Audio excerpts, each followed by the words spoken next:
Inference-Time Reasoning Loops. Inference-Time Reasoning Loops.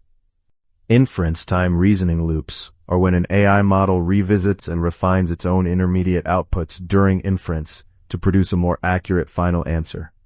Think of it as the model not just answering once, but pausing to check and improve its own work before responding. A useful mental model is a student solving a math problem in pencil. They write a draft solution, spot a mistake, erase part of it, and rewrite a cleaner version before handing it in. Inference-time reasoning loops let the model do a similar internal check and rewrite cycle on its own thoughts, instead of trusting the very first thing it generates. In a code generation assistant, the model might first draft a function, then run an internal reasoning loop to simulate tests, notice a possible bug, and generate a corrected version before returning code to the user.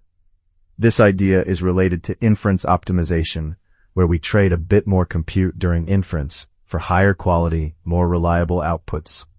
Inference-time reasoning loops matter because they can significantly reduce hallucinations, catch logical errors, and produce answers that are more consistent with user constraints and tools. They are increasingly used in high-stakes LLM applications, where spending extra compute on a few internal reasoning passes is cheaper than returning a wrong or unsafe answer. Inference-time reasoning loops